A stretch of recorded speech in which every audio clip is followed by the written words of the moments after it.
Welcome to another exciting edition of the Ladies in Media Show, where we celebrate your most favorite female personalities in media. Today, we're going all the way to Zimbabwe, Harare. That is where our guest is from. Our question of the day goes: what is the most important thing in career branding? Don't go anywhere. Stay with us. We'll be right back.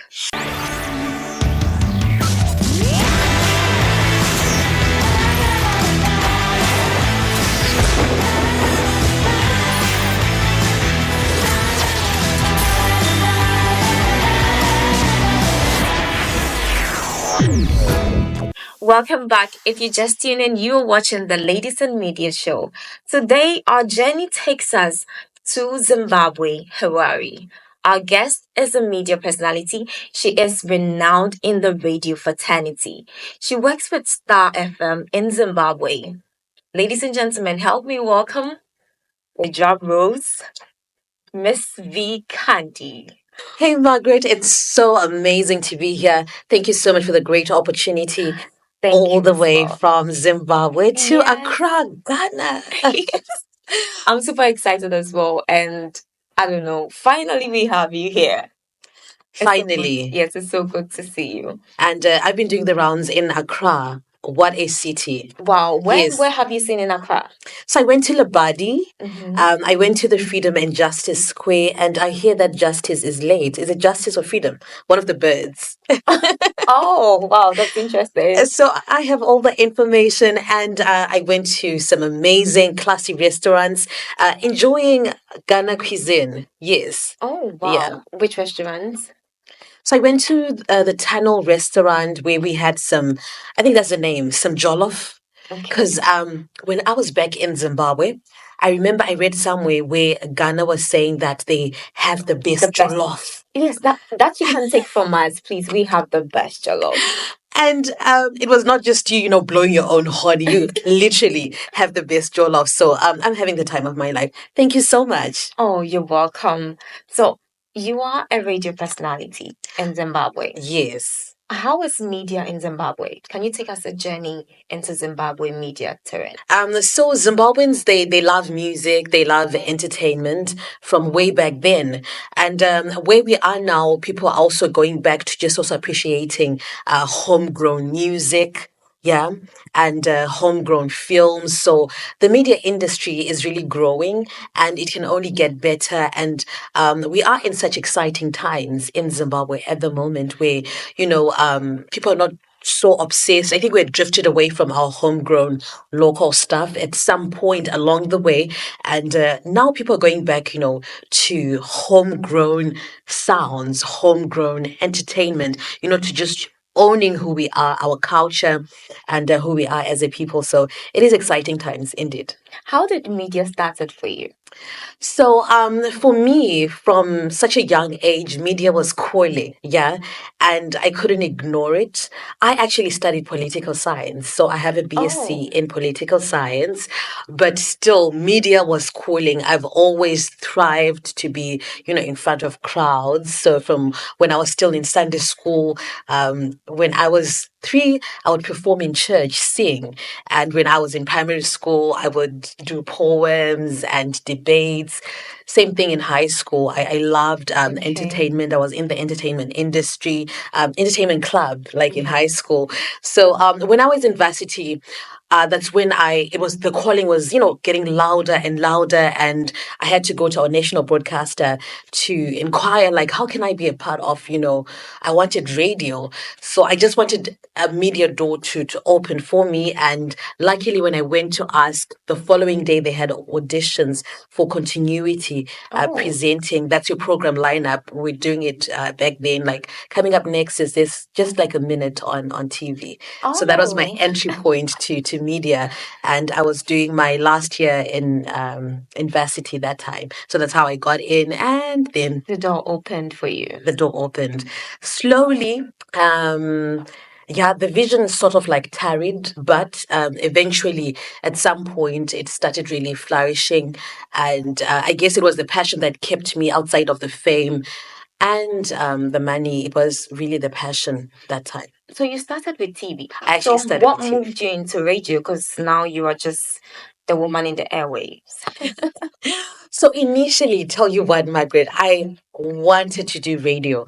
I was obsessed with radio, but then I just didn't know how the radio door was going to open. So that entry point for me was TV, and then it led to radio. Yeah, as I was within the system, that's when I started knowing, oh, there's an audition that's happening, at this place. So I auditioned for the national broadcaster, one of the big stations. The same time, other private players were opening up. The airwaves had opened in Zimbabwe. I also auditioned at the same time, and I got a place at all the three radio stations Oh, simultaneously. After years of just not knowing which doors to open, so God had to just do the big give thing you same time. double for your troubles. For my troubles, and then I had to pick one station, and then the radio career started. So how did you pick the station? How did you choose? What made you choose where you're working now? So I actually did not choose where I'm working now. I chose a different station, and I guess it was just the energy of the people around when we Okay. were going for our training. I felt I could relate more to that station.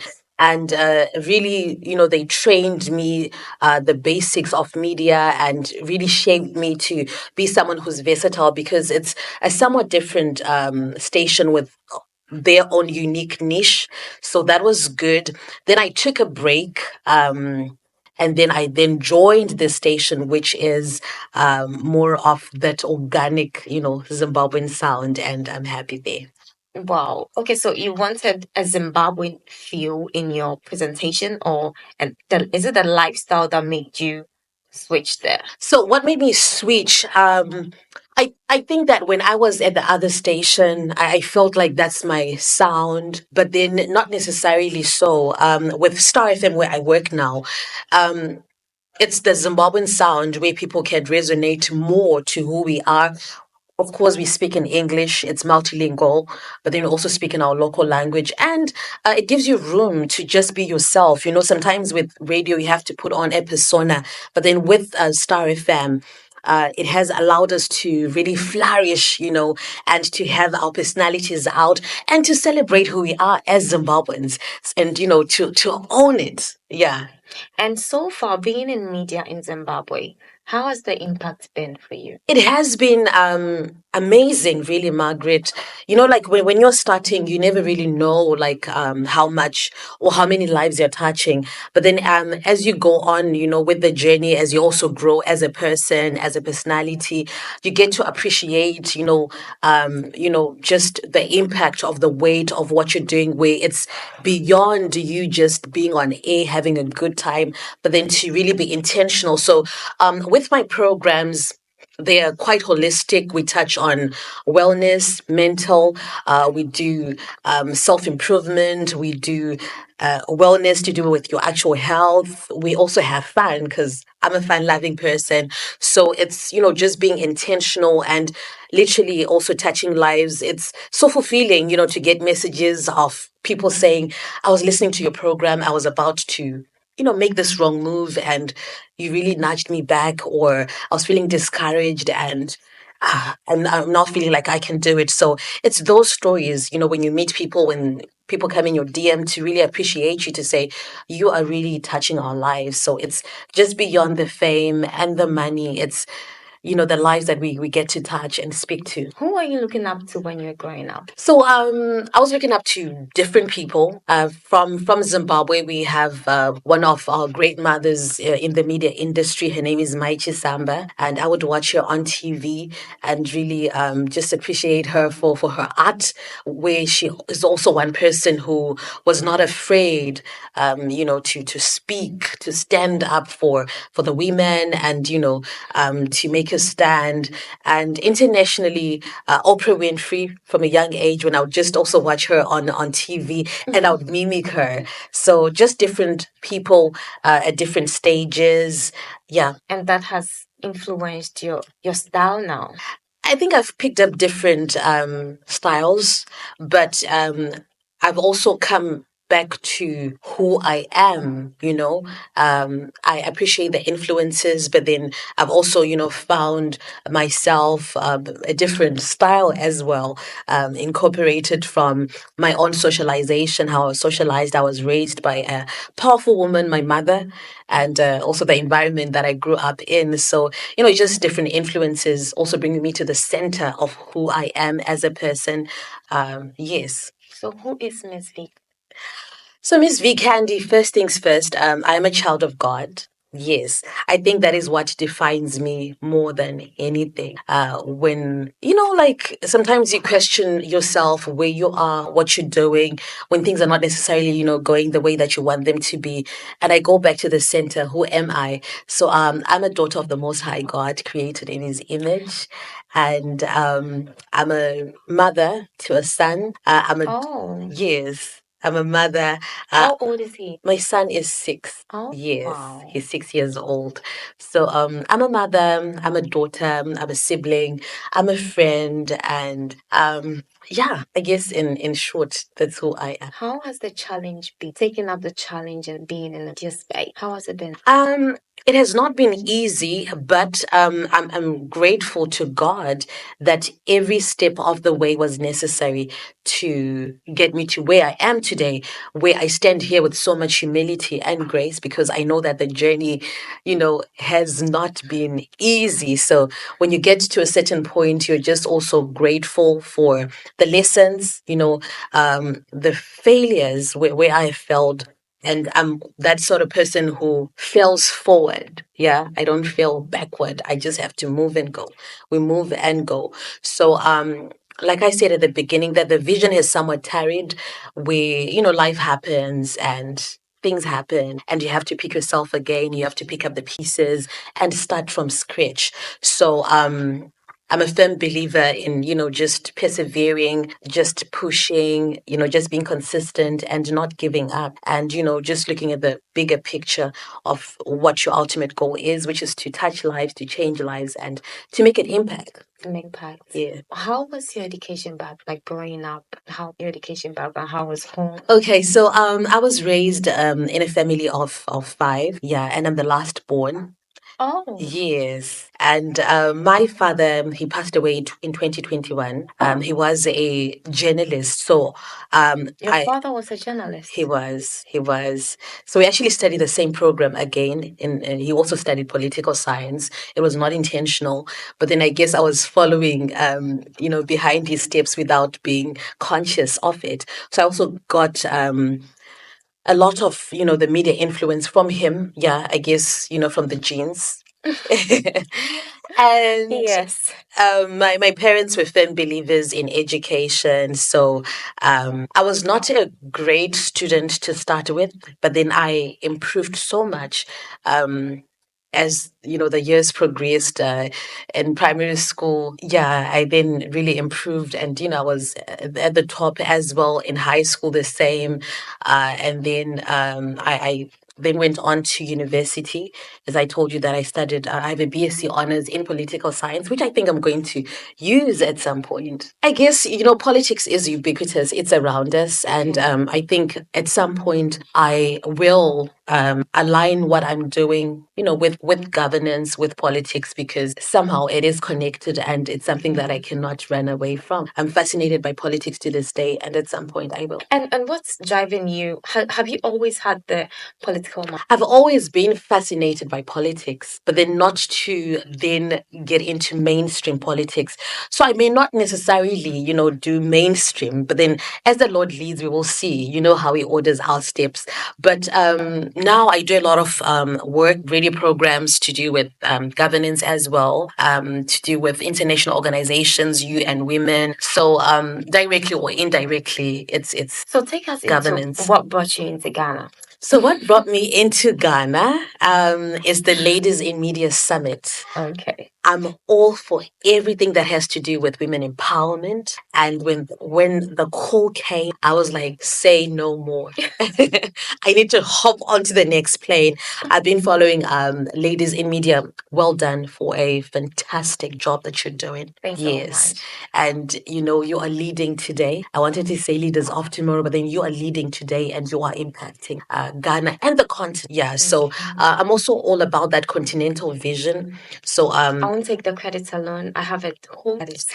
and we appreciate you. We appreciate you for that. Thank you. So I was one of the speakers for the summit looking at the sustainability of entrepreneurship. So it was a very energizing session, and I hope to come back here again. I was also nominated for a Ladies in Media Award. Best African radio personality. Yes, so I am live in Accra, Ghana, and it feels surreal. Yeah. And how has the connection been? You know, the whole campaign is about connecting women in India across the globe, have a global conversation, to have a broader on media, and also to create a bigger platform for networking. What do you think about it? What about? For a long time, women have fought each other. And it's quite weird because our struggles are the same. Whether you are in Ghana, in Kenya, in South Africa, we're fighting the same thing. So the conglomerate of us women coming together with the Ladies in Media organization, it's something, that's really important and that is making an impact. So far from the few days that I've been here, I've been happy to connect with, other women, thought thinkers, women who are movers and shakers in their different communities. And it's really energizing and refreshing, to have these conversations. Yeah. So it has been good. What would you say to other women that are watching? I would say, just find your space and own it. Above everything, be authentic. Find your authentic voice and what it is that you'd want to represent. Outside of the fame, don't be clouded by the fame, but then, have a bigger purpose. And that way, you will find that your journey will start making sense. So if you're not sure and like, okay, how do I find myself? Pray about it as well. I'm a firm believer in prayer. Oh, wow. And, just search for yourself, meditate, get in those quiet moments and really ask yourself, why am I here? And, the steps will start leading. So find your authentic voice and run with it. Okay. So you are a brand ambassador for Pizza Inn. How did that come about? I am a proud brand ambassador, yes, for Pizza Inn, and I just saw that it's also here in Ghana. Yes, exciting. And I heard that in Kenya it's also there. So they actually reached out to me after following me. The branding that we spoke about, and they were excited to also align, and I was like, yes, why not? I love pizza. You love pizza. Like it just happened like that. Yes. They just contacted you through your page.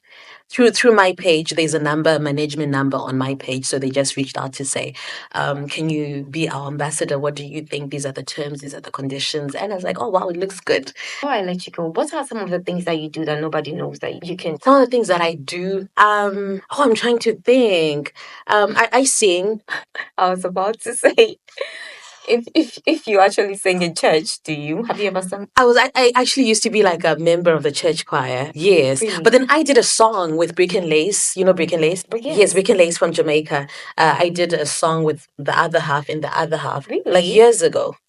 Like a real song? Like a real song. And I was rapping on the song. So Really? that's fun. Yeah. So it was just. I think I feel like we should play the song. No. It's not bad. I did with Brick and Lace and with Gigi Lamaine. She's South Did you guys African. shoot a video? We did not. You didn't shoot a video. We did not shoot a video. Yeah, that was in the works. And yeah. Today, our question of the day goes, importance of branding in career development. You have to give us your take on it. So branding is everything, that is how people view you. Okay. This is what people say in your absence. That's branding, who you are, So it's something that people in media have to take seriously to really brand yourself in a way because you are the business, you are the package. So how do you want to present yourself? What do you want people to say when you are not in the room? That's branding. So it's so, so important, and it's key in making you stand out, and, for you to be a brand that stands for something and that's going to be remembered. What's your favorite food? And can you take us through some of the amazing food from Zimbabwe? Of course, pizza. Your favorite food is pizza. Come on. Is it because you're a brother? Pizza is good, confirm. Oh, Hawaiian pizza. And I love our Zimbabwean cuisine. So we have sadza. Yeah, so it is maize, corn, and that's crushed, that's powdered, and water. Yes, so that mixture. We also have, the small grains also powdered into that. I love the small grains because they're healthier, and of course we have our staple, which is called high fritzi. It's your mixture of meat, like your beef, or yeah, your bones, your oxtail with vegetables. Yes. So they're cut into small pieces, and that mixture is called high fritzi. And it's amazing. I can't wait for you to come to Zimbabwe and try. Of course, I really want to be there. And the caterpillar worm, we call them amatlimbi. They're so nice. Ah, caterpillar. Caterpillar You worm. guys eat it. Yes. What's the creepy thing that you have in your cuisine? You don't have. Okay, I haven't eaten caterpillar before. In Ghana, we don't eat it. we actually kill them. No, but then they Kill them. I'll show you a picture and it will make sense. Yes, it will make sense. They taste nice. Really? Yes, don't judge us. Oh my god. Oh, I'm not judging. It's tradition and culture differences. Yes. But in Ghana, we crush their heads, like kill them. I understand. Can't wait to have you try our sadza and high fritz. Saza. Yes. What is that? I don't know, like what do you call like the corn here? Is it pepe? Is it gari? What is it? Yeah. The Pepper. corn pepe. Okay, that's sadza. But then I think ours tastes better on the Corn continent. pepper. Did you say corn pepper? What's pepe? Okay. Okay, pepper. Yeah. Pepper we call moku in Ghana. Thank you so much, Ms. Vikand. It was great having this conversation with you. Thank you so much for your time, Margaret, and keep doing what you're doing. Stay motivating and inspiring people. We love you back in Zimbabwe. I love Zimbabwe too. I can't wait to be there. Miss V, your last take to young girls out there watching you right now. So, to young girls, I just want to say stay hungry, stay motivated, and be authentic. Be authentic, live your truth. Don't ever run away from your story. It is what defines you, where you're coming from, your own experiences. Tell your story through that. It is what will set you apart, and make you authentic. And above all, I know that we are all on social media. People are posting their highlight reels, like the highlights of their lives. Don't let that discourage you to, start thinking, oh, my life, it's not so good. No, no, no. Your life is good, and live your truth. Live your truth. Thank you so much, Miss Vikandi. It's been wonderful having this conversation with you. I really appreciate it. Thank you so much, Margaret. I can't wait to come back to Ghana. All the hospitality. Ghana is tops. Thank you so much for watching. This has been the Ladies in Media Show. As you had, just build a brand that you will be proud of. My name is Margaret Barden. Today, my makeup was by Jocelyn Makeover. Just go on IG and type Jocelyn Makeover, and she will hook you up with lovely makeup. This is the Ladies in Media Show. When we say Ladies in Media, we say we are taking over. See you.